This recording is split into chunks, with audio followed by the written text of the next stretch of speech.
Okay, Assalamualaikum dan salam sejahtera. We meet again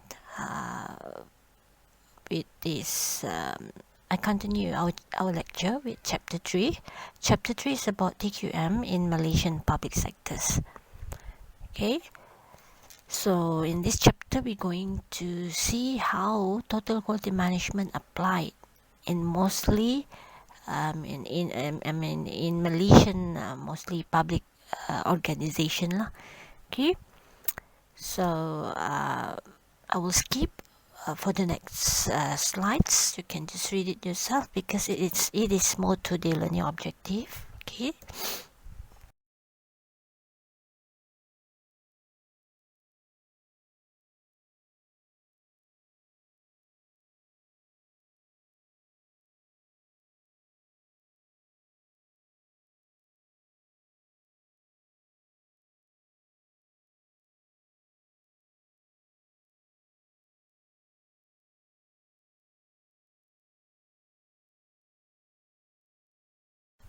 So we go briefly on the historical development of the total quality.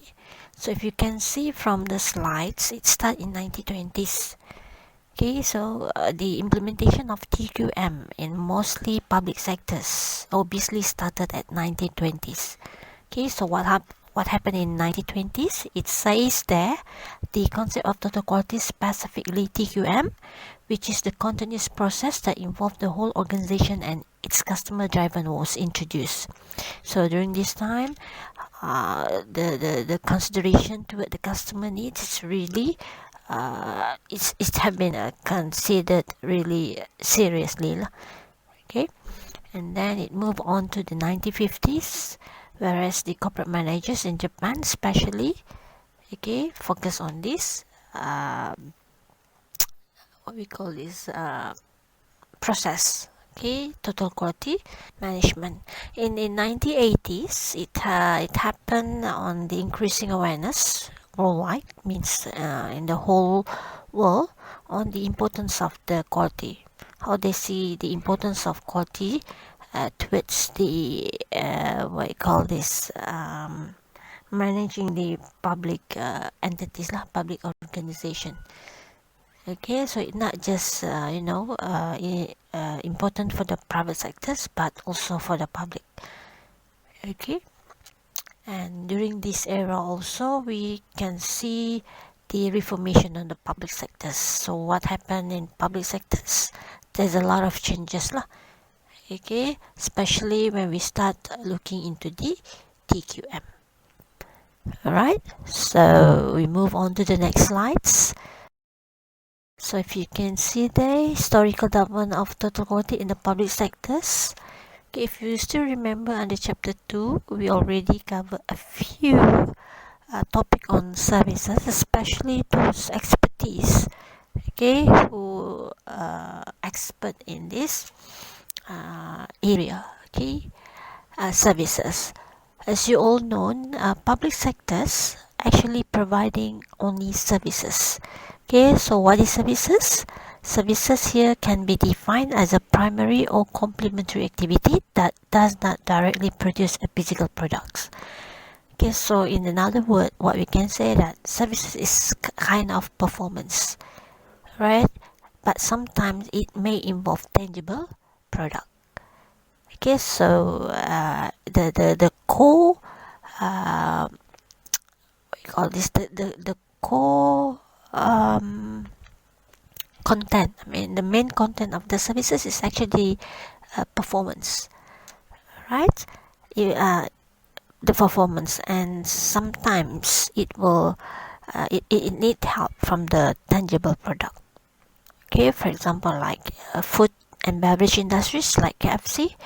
Alright, so KFC is actually organization who are providing services. What kind of services? To satisfy people's hunger. Okay, so in order to satisfy their hunger, okay, they need to provide them with this food, and this food are tangible. Okay, so that's example from the private sectors. Okay, in public sectors, maybe we can take UiTM as an example. UiTM providing education services. Okay, so when I'm teaching, for example, in the class, okay, I'm actually providing services. Okay, so I'm performing the services, but you can see the services is happen because we get help from the tangible products such as the LCDs, the whiteboard, the books, the marker pen, and so on. Right, so that is services. But no need to worry, in the next chapter we're going to look in more detail regarding to these services. Okay, and then it says also on the second point regarding to the effort performed by the Malaysian government to improve quality, especially in public sectors. So what kind of effort they have done? If you can see from the slide, it says they're sponsoring training. They're conducting a lot of seminars, not just seminars, but also workshops that focus on quality. Not just that, they're also publishing guidelines, circulars, and manual on quality management. Okay, and then for the next slide, let's talk about the historical development of the total quality in the public sector, especially in Malaysia. So if you want to look in Malaysia condition, we started in 1992. So what happened in 1992? The Malaysian government, through the Development Administration Circular Number 1 of 1992, have issuing what we call this? We call it as a circular perkeliling, okay, with the name of Guide on Total Quality Management in the Public Sectors, which is need to be implemented in public sectors lah. Okay, there are 5 basic concepts that need to be implemented. This concept of TQM, which is need to be implemented in public sectors, which is the first one, meeting the customer requirement, maintaining true prevention, standard of performance in zero defect, cost of quality as a non-conformance of standards, and whole work is a process. Okay, so I believe you understand with all this point because we already covered it actually during chapter 1. Okay, meeting customer requirements, we are focusing on what really needed by the customers. Okay, the second one, maintaining true prevention, means we are trying ourselves to perform the job right at the first time. Okay, so aligned with that, we have to make sure that there will be no mistakes. Okay, standard of performance is zero defect. So everybody will try to focus on zero defect. And then cost of quality is non-conformance of standards. So as we all know, cost is something that very limited at this nowadays. So that's why we have to make sure every time we fail to obey the concept of quality, means there will be a cost. Okay, it will incur costs. Okay, and of course the whole work, okay, when we are focusing on TQM, it's considered as a process. Okay, so now we move on to the definition of TQM. So from this slide, it says TQM as a continuous process which is involve the whole organization. Okay, so it's the thing that you have to remember regarding to TQM, and of course TQM are focusing toward their customer, so that's why we call it as a customer driven. Whatever you do, you have to focus on the needs of your customers. Okay, and then when we talk about TQM, it will incur cultural transformation. Okay, it will involve the process of culture transformation. So what it means by culture transformation? The changes of the routine. Okay, so it will encompasses the value, the attitude, the system, the procedures, okay, and many more. It also happen in our situation, alright? So we can take example at this moment when we're supposed to have face-to-face lecture, but because of the situation at this moment, okay, we are confronting with the restriction movement orders, so we have to conduct our class through online. So this is also something considered as a culture transformation. Yeah, so you have to you have to be ready. All right. Okay, and the rest you can just read it yourself. Of course, it also talk about continuous improvement. So we always talk about these things since our first chapter.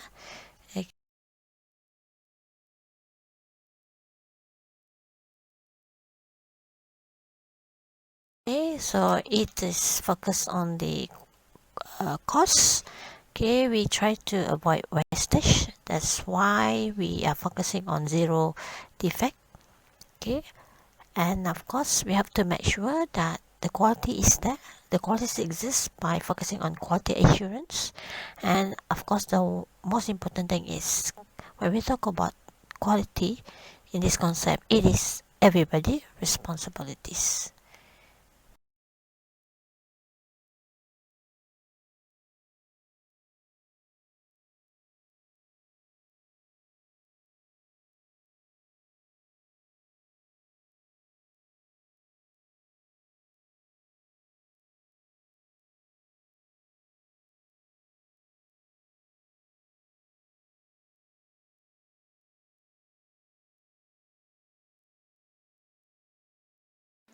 Just now. Okay, it should be here. Let's take a look at the objective of TQM.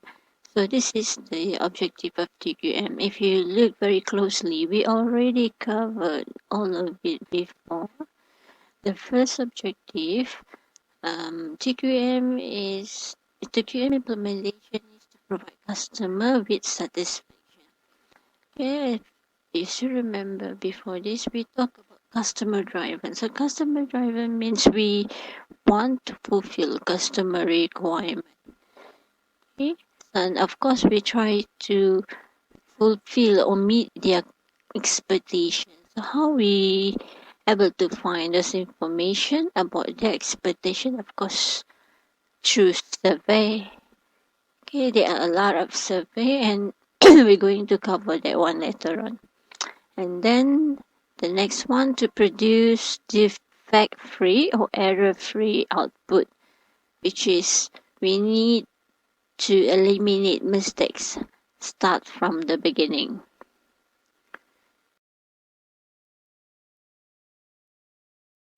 Okay, so talk about TQM. It is very important to you all guys to put in mind about the 7 integrated steps of TQM.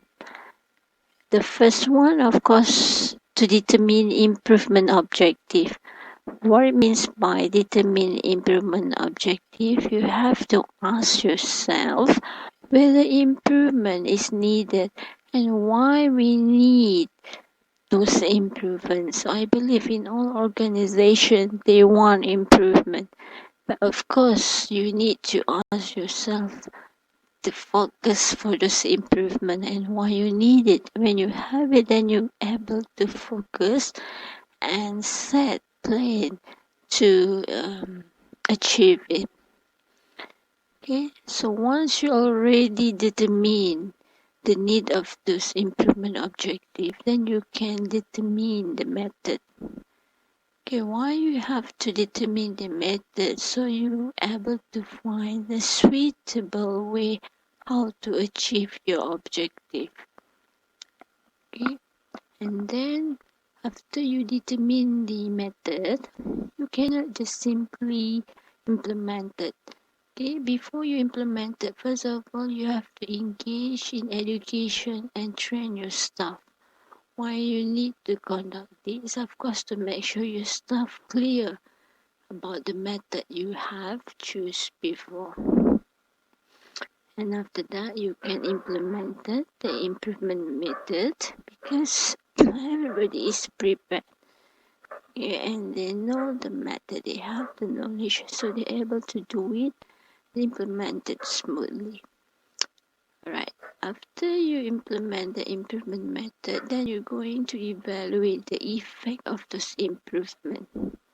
Okay, you measure it, whether it is able to achieve your objective that you set at step number 1.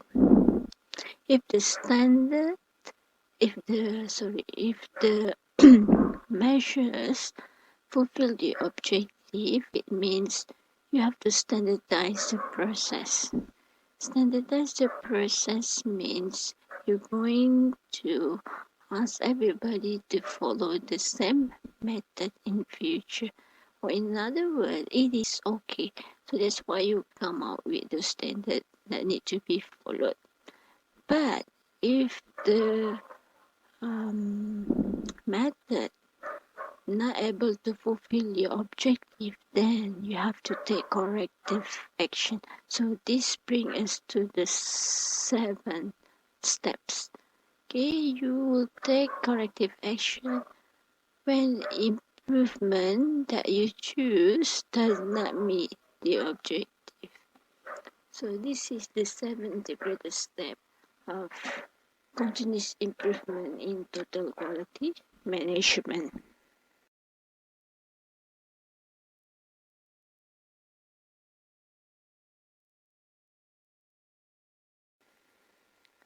Now, let's talk about features of TQM. There are 4 features in TQM, which is objective, focus, strategy, and implementer. What means by objective? All your objectives should be something that can satisfy your customers. And those objectives also should be error-free or zero defect. Okay? So for this reason, you have to produce the output right at the first time.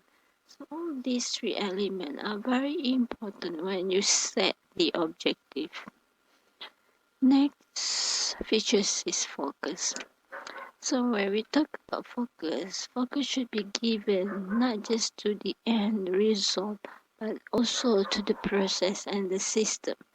Process and system means how you come out with the end product. If you still remember, we talk about hamburger patty. Yeah, you cannot just simply took a cow and dump it into the machine without, without any proper ways to let them die and become our food.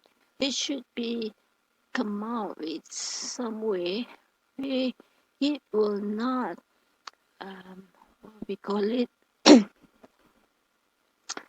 least it will not harm, but we shouldn't let them sacrifice themselves with those hard feelings.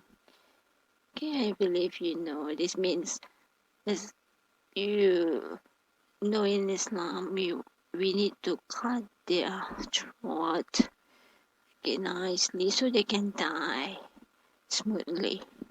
Okay, and then focus also should be given to the organization culture. Okay, we have to make sure that everybody know this culture and what will change when you implement TQM. And same go with customer should be given focus, and also the supplier.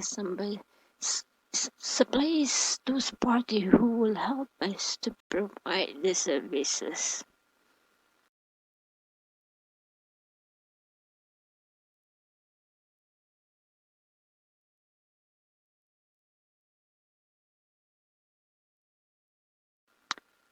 The third feature is about strategy. When we talk about strategy, it should be continually improved. Okay? And then it will cover the involvement of all parties in the organization. And there's an action. Strategic action means you have a proper plan to achieve your objective. In it should be covered a long-term objective. Okay? Not just that, you also have the control of your costs.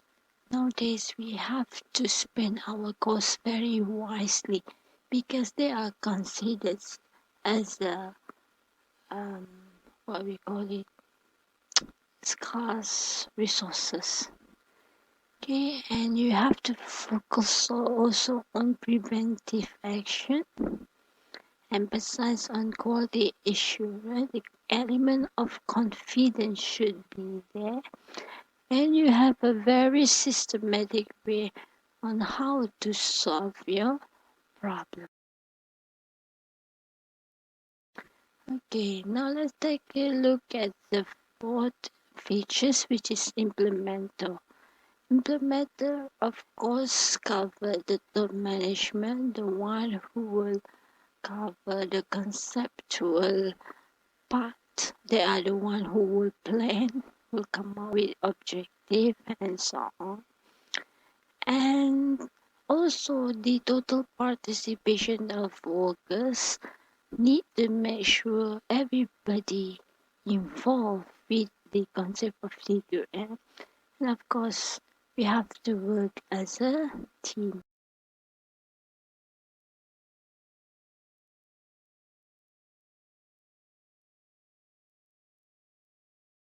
Okay, so we've done with 4 features. Now let's take a look at the 7th principle of TQM, especially in public sector. The first one, we have top management support. Okay. Second, strategic quality planning. Third, customer focus. Fourth, training and recognition. Fifth, teamwork. Six, performance measurement. And 7, quality assurance. Okay, so please bear in mind, this is 7 principle of TQM. Before this, we have 7 steps in implementation of TQM. They are different.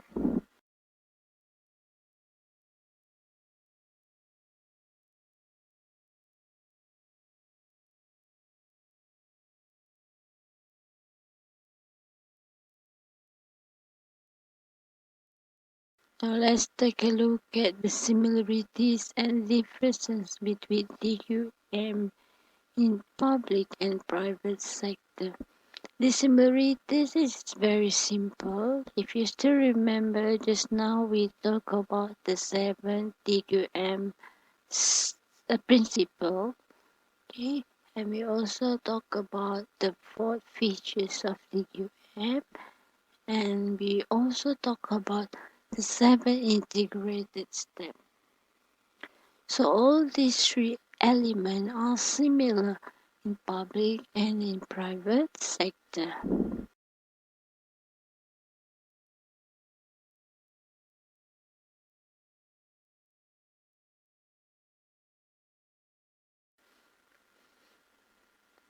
Now let's take a look at the differences.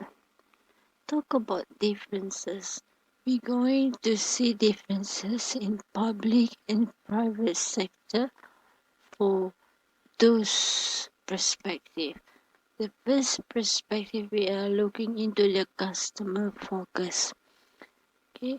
Total quality management in private sector, they give more attention to the customer satisfaction. More attention. Okay. Why they give more attention on customer satisfaction? Because they are profit oriented. Okay, orientation. If there is no customer, that means there will be no profit. So that's why they have to seriously or give more attention to the customer satisfaction. While in public sectors, attention also still given to the customer, but this attention actually given to them for the sake of good reputation of the government. They would like to maintain the legitimacy of the government, because public sector actually represent the government. If public sectors fail to deliver good services to the customer will be angry. So when they're angry, they will not trust the government. So what happened when they did not trust the government? They will say, tunggu kamu nanti 5 tahun, I will not undi kamu. Okay, so that's the example of the scenario. Okay, now let's take a look at the second perspective, which is performance measurement. So what we can say on this, in private sectors, the performance measurement is more easier compared to in public sectors. Why? Because in private sectors, they are not all services based. Some of them are selling tangible product. Okay, when they're selling tangible product, that means easy to measure their performance. They sell many, they will be good. They sell less, then they should improvement for that action. While in public sectors, it's very hard to quantify because most of government activities are services based. Okay, services is something intangible. Okay, some people will say, wow, government already provides us with a very good services. While another says, no, biasa aja pun. So that's the scenario happen. So this makes them different.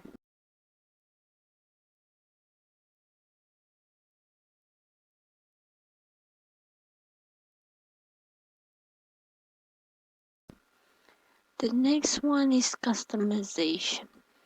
Customization is actually contradict with standardization. So in other words, customization means the company will try to tailor your requirements. So that's what we call a customization. For example, you took a taxi and you ask the taxi to send you from KK to your idea. Of course, the taxi will follow your requirements. So this is what we call the customization.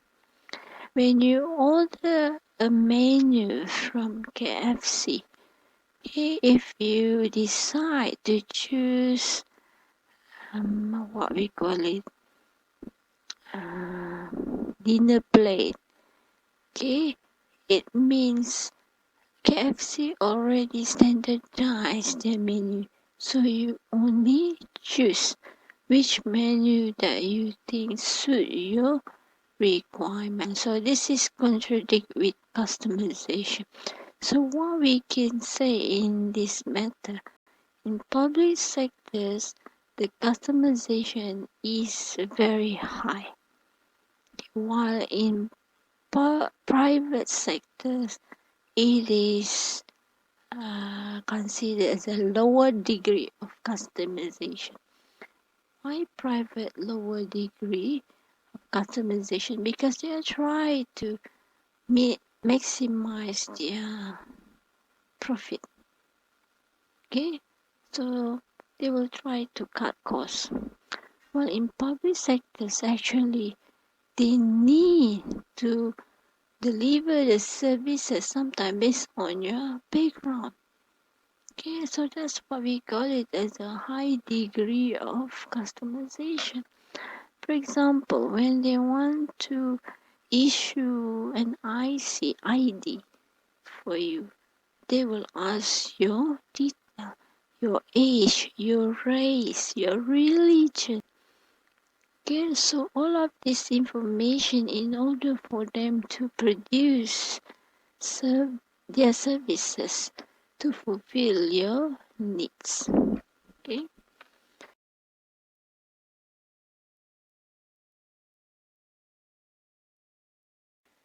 If you're still unable to get my explanation, you can come to me and ask for more clarification. The next differences is on process focus. Okay, since in private sectors they are not totally producing services, then their service can be considered as a uh, product will be produced prior to consumption. When there is a request, then it will produce those products. While in public sectors, they are all services based. That means they have to deliver the product start from the beginning until the end. Okay, why they need to do this? Because they are providing services. Okay, in services, produce and consumption happen simultaneously. Simultaneously here means it happened at the same time. I give you example. I cannot give lecture to you if you are not there, attend my lecture. And of course you cannot just need to attend physically, but you also need to focus on my lecture in order to receive these services. If you are sleeping, that means you are unable to get my services. Okay? The next difference is in terms of cost of quality. In private sector, cost of quality normally based on warranty claim. Okay, warranty claim means if you are not satisfied with our product, with our services, then we will return your money back to you. But in public sectors, we cannot do such a thing. In public sectors, we are depending on our customer service and complaint handling staff. Okay, so it means when you are not satisfied with services given by the government, then you cannot request them to return the money because you are not paying for those services. Okay? Or you cannot ask government to give you something in return. Or we call it as a warranty claim. What you can do is just complain and government will try their best to improve their services. Okay, example, you're not satisfied with the way the staff smile at you.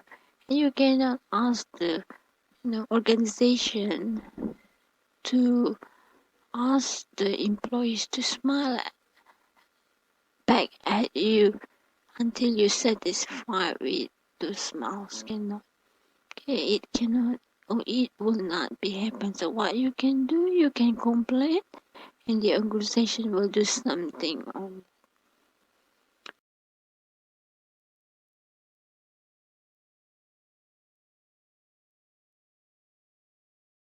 Okay, so that's the differences. Okay, now let's continue with the next topic. So this is requirement for implementing TQM in the public sector. If you look again, this topic, mostly the point we already covered previously. Okay, for example, the commitment of top management.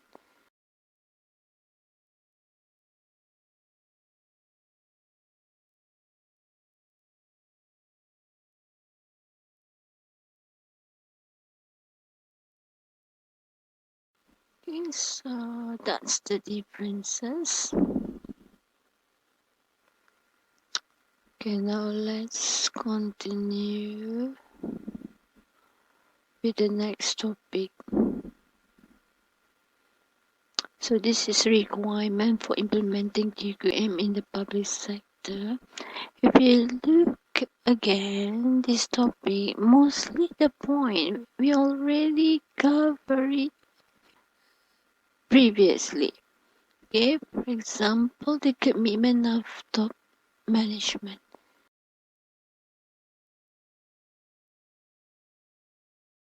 And then you have to establish organization-wide steering committees. Okay, you should understand what it means by steering committee. Steering committee is a committee who will bring you to that particular direction. If they bring you to the left side, then you will follow. If they will bring you to the right side, then you will follow. So their role is very important as a steering committees. Okay, so it should be chaired by the person heading the organization, such as the director, and comprised with their membership. Okay, so they are the one who will be responsible in bringing the members of the committee to that particular direction. Next, planning and publicizing. This steering committee, the one that we discussed at point number 3, also the one who will providing vision statement and guiding principles. Okay, and same goes with the other kind of element.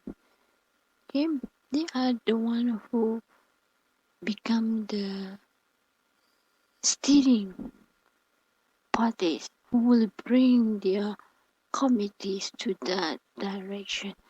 So their responsibility is very high.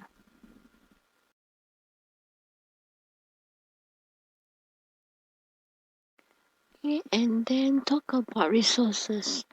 Okay, as you all know, no money, no talk.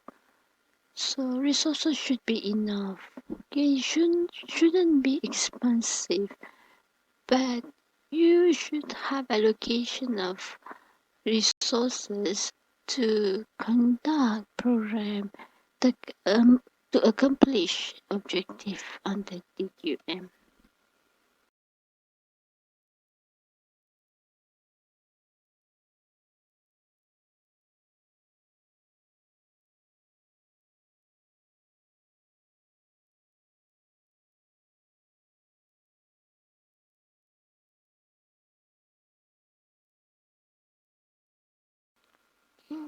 An infrastructure that support deployment and continual improvement.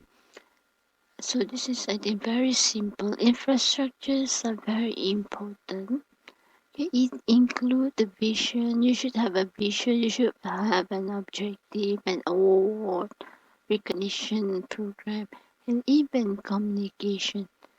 Okay, so all this infrastructure are really, really needed in order to deploy TQM. Okay, there are also 3 other features, infrastructure features, which is also important, uh, which is operating procedure, organizational structure, and union situation. So we've done with that part. Now let's take a look at the TQ implementation that should be avoided. So before this topic is very popular in final exam. So maybe for your part, it's not popular in final exam because there will be no question taken from chapter 1 till 3, but maybe it will be popular in tests. Yeah, so please bear in mind. So there are 4 approaches that should be avoided when you implement TQM. The first one, train all your employee at once. Means you cannot send all employees to attend those particular training program at once. At one means at the same time. Why you should avoid this action? Because it will create wastage in your resources. Okay, when you send all your employees to attend training program at once, means not all your employees going to use all those knowledge that they gain from the training program. Okay, only 1 or 2 of them actively will use the knowledge that they gain, and the rest maybe they will only use it seldomly. So don't send your employees to attend training program once, okay, at once. Okay, so you should focus on GID. GID means send your employees for training program just as they need it. Next, don't to be too rush in implementing TQM. Okay, putting too many people in team, create too many teams. Okay, what will happen? There are too many teams. Okay, when there are too many teams, then it may be end up with social loafing. Social loafing means some of the employees don't know what they're going to do because it's already been implemented by another group. So don't put too many people in teams. Next, delegate the implementation. Some people they don't want to do the job even though they already been given responsibility. Okay? So when they try to avoid those jobs, they will delegate it to another person. So you should avoid this. It is something that shouldn't happen in organization. Okay? You will only delegate when it's really needed. Okay, but if you can avoid it, then you should avoid it. Next, start to do quality implementation before everybody is ready. As we all know, we have to get prepared first in order to confront with the real situation. So let us prepare first. Let everybody prepare before you implement the TQM. So that's it for topic 3.0. I hope you able to understood the point. But no need to worry if you're unable to go with that certain topic. Don't hesitate to contact me. Thank you very much and see you again for topic 4.0.